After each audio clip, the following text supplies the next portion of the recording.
Very good morning to all of you. I hope I am audible enough, right? So, very good morning to all of you.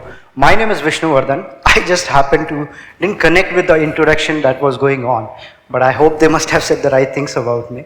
So, my name is Vishnu Vardhan. I am a former executive director in a global investment bank. Now I'm an investor, and now I also an executive and leadership coach.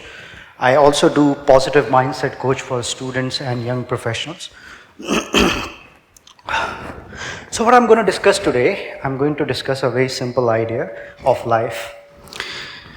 This always excited me to explore it from multiple dimensions. So I kept only one dimension in focus this time. So I'll just begin my conversation by asking a very simple question to all of you. Oh, hang on a sec. Let me just make a very quick disclaimer. Just in case if I forget anything, I'm not going to waste your time. I'll quickly pick up my notes and I will respect all of the audience time. So I hope you guys are okay with that. So I'll start by asking a very simple question to all of you. Have you ever traveled in someone else's ticket? Well, most of us would say politically right thing and say no, I haven't. I'll be surprised if everybody says yes. I'll be genuinely surprised if everybody says yes. So why we don't do something like that? We don't do it because I believe it is not the right thing to do. If I ask you today, you might say, well, are you crazy? You must be mad. You must be thinking wrong things in your mind, right? And that's why we don't travel in someone else's ticket. Well, you're absolutely right. We don't travel in someone else's ticket because we believe it's the wrong thing to do. This is not the best thing to do. But here's an interesting thing, guys. I mean, in a small journey from one station to another, we think it's not right to travel in someone else's ticket. But in life's long journey, we think it's perfectly all right to travel in someone else's bogie, in someone else's ticket, and reach someone else's destination. How about that? Well, I was recently traveling in a train after a very long time in my life. It was roughly 24 hours of journey, and the scenic beauty was just unbelievable. And it was good to connect with those scenic beauty in my own thoughts. I was enjoying the scenic beauty through my window. I got luckily a window seat, and I was just enjoying. I was thinking actually, there's a good parallel with a train journey and a life journey. So many weathers, lots of ups and downs, so many stations, good station, bad station, big station, small station, etc. And but the journey always continues. The journey is always going to continue with all kinds of things that's happening in and around us. So while I was completely lost in my own thoughts, I was engulfed with a lot of thoughts that was emerging in my mind.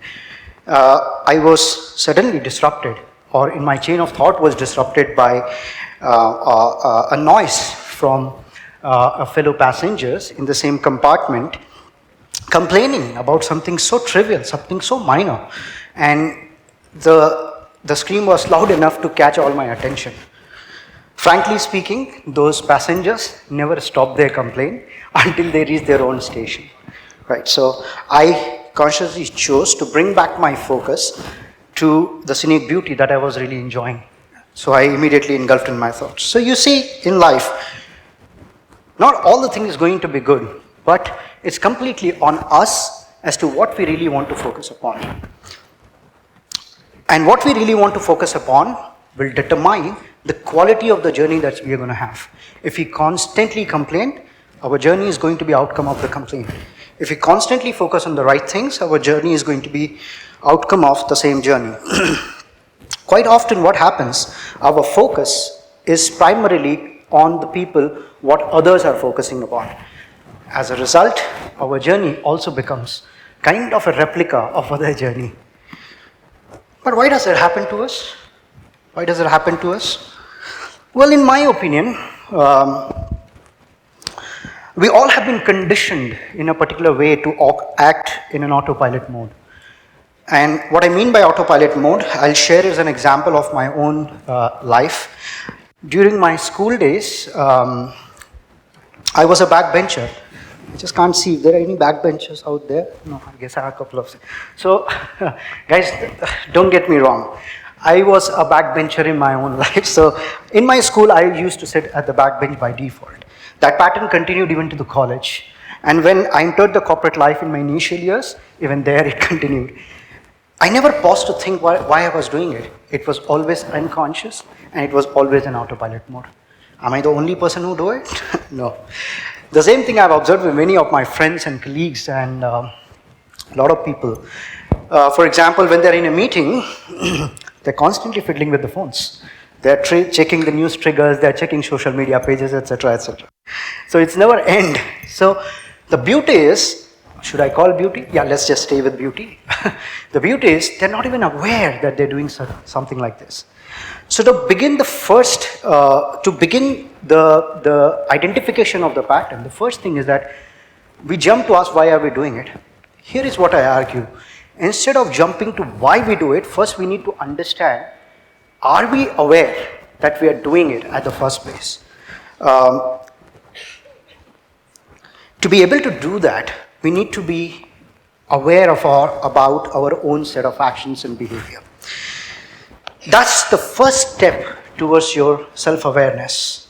And the self-awareness happens only when we invest time into it.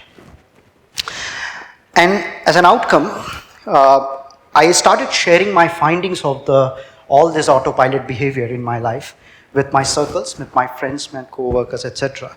They were all fascinated about it. I could crack some of the great autopilot, which I'm not comfortable sharing also in public, but a lot of things that I just gathered in my investigation with myself and started sharing with my friends and colleagues and circles.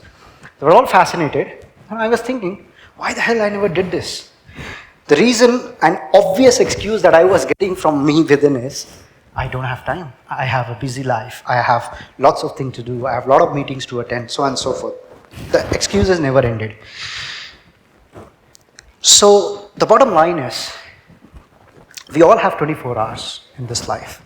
That is a one commodity, if I would say, which is distributed among all the human beings, is very equal. 24 hours to me, to you, all of us is just the same.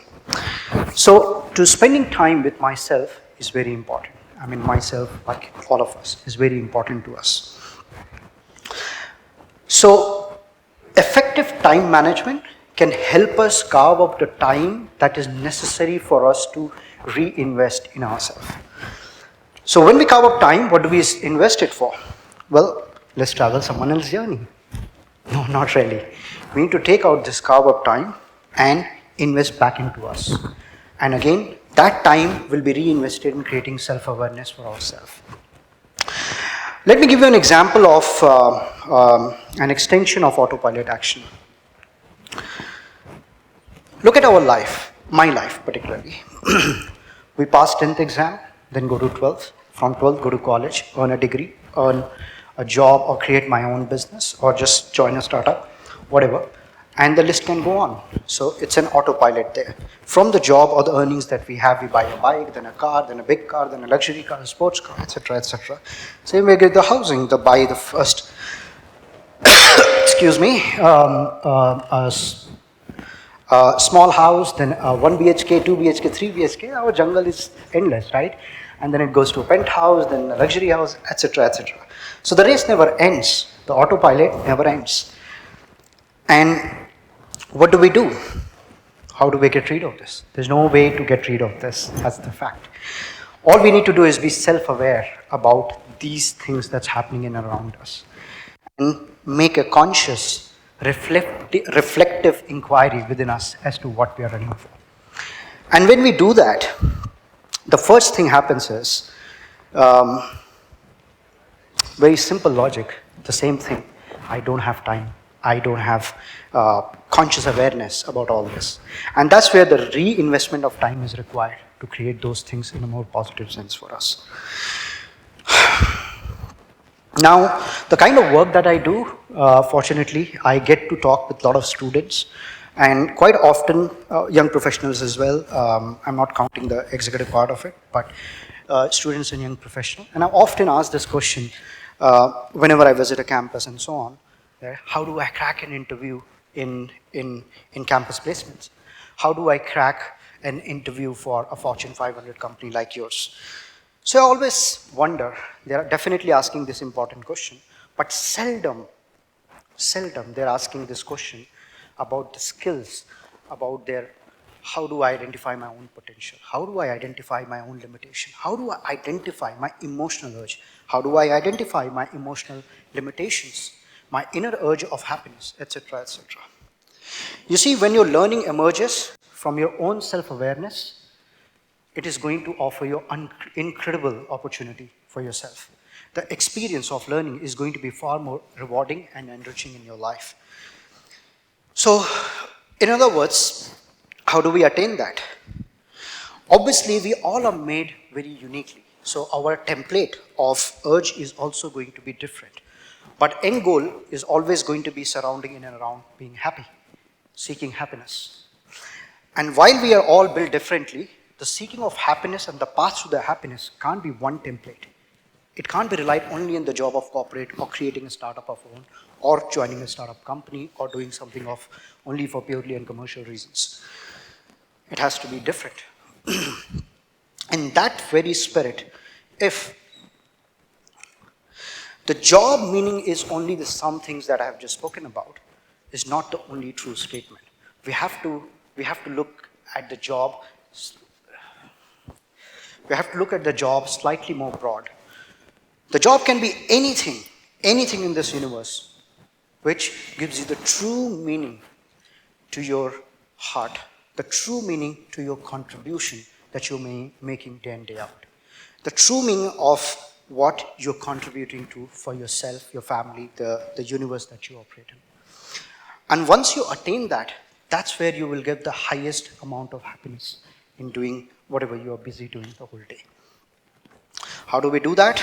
Well, that's where discover you within you comes very handy. Discover you within you is a simple habit building idea that helps you connect within you and tap the resources within you. Through that resource, you will be able to experience the best of yourself as well as connect others through your strengths, not the weakness, through your strengths. How do we do that? Well, I've just covered in my storyline all of the steps or all the stages. So let me highlight the key points of the stages for all of us. Stage 1. I don't have time. Well, that's only an excuse. Time is uniquely present to all of us. So if we want to achieve something, we need to take over control over our time. And in that spirit, the second stage would be carving out time for ourselves. So the effective time management tools will help you identify your daily burn versus its usability in your happiness. And thus, if you remember the autopilot mode that I was talking about, this reinvestment of time will go back here to explore the deepest of yourself to understand what you really want in life. What are the things that you want to do beyond commercial reasons? What are the things that you want to indulge in your life? And that very self-discovery happened in the stage 2. This stage will bring you a lot more closer to yourself and understand who you are as a person. Stage 3 automatically leads to the extension of stage 2, which is, now that you know who you are, there is a self-awareness about yourself. You will be able to identify your own destination. And once you identify your own destination, that's where you create your own journey and path of your life. Stage 4. Hang on, I forgot about the complaining passengers, right? Wait, let me account it here. Stage 4. Well, now that you are on your own journey, you will always find fellow passengers who are constantly complaining about one thing or the other. And this is where you need to be consciously practicing happiness log in your life. Happiness log is again a habit building tool that allows you to record all the happy moments, happy events of the day. At the end of the day, when you review all the happiness events of the day, you will realize you had a fantastic life, you had a fantastic day. So the practicing happiness log is absolutely essential in the stage 4, sorry. Stage 5. During my train journey, I saw small as well as big stations and changing weather. Life is going to offer the same changing weather at every station. Celebrate every station in life and don't wait for one big station for one big celebration. So, in summary, conventional wisdom has taught us life is a race. But my proposition is life is not a race. It's an opportunity to explore your own journey of happiness and celebration. So, next time when you face a crossroad in life, always ponder, am I traveling on someone else's ticket to reach someone else's destination, or traveling on my own ticket to reach my destination? And when you travel on your own journey, that's when you experience a true odyssey. Thank you.